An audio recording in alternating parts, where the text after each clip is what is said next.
ministre de l'OMVS à Dakar. Durant 2 jours, experts, techniciens et ministres des 4 pays se penchent sur les rapports des experts et adoptent des décisions sur les budgets des différents projets structurants de l'organisation. La cérémonie d'ouverture s'est tenue ce jeudi. Compte rendu, Fatou Saro. Évaluer le bilan 2022 du Haut Commissariat, l'activité des différentes structures de l'organisation et les projets structurants sont les points d'échange de cette 75e session du Conseil des ministres de l'OMVS. 2022 aura été une année spéciale pour l'OMVS. En effet, en mars 2022, ici même à Dakar, le jour de l'ouverture du Forum mondial de l'eau, notre organisation recevait le Grand Prix Hassan II pour l'eau. C'est la consécration de 50 années d'efforts pour la gestion intégrée, pacifique et solidaire d'un cours d'eau transfrontalier. Il y a moins d'un mois, le 3 décembre dernier, en terre OMVS du Mali, le dernier né de nos grands ouvrages, le barrage hydroélectrique de Gouina avait été inauguré par les premiers ministres de nos États. C'est le symbole du dynamisme de notre organisation.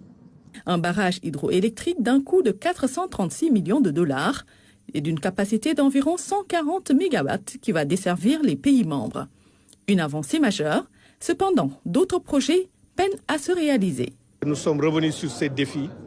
C'est la mobilisation du financement pour la réalisation du barrage de Koukountamba en Guinée, qui est un barrage important pour l'intégration de la Guinée dans le système OMVS et pour accroître l'énergie électrique disponible. Nous avons aussi à travailler sur la réalisation du barrage de Gourbassi sur la Falémé, qui est un barrage à but multiple qui va permettre d'avoir de l'énergie électrique, mais surtout de régulariser le cours d'eau du fleuve Sénégal. Pour ces projets-là, la principale contrainte que nous avons, c'est la mobilisation du financement, où un certain nombre de bailleurs, avec la crise mondiale, se sont retirés, mais nous travaillons toujours à rechercher les financements.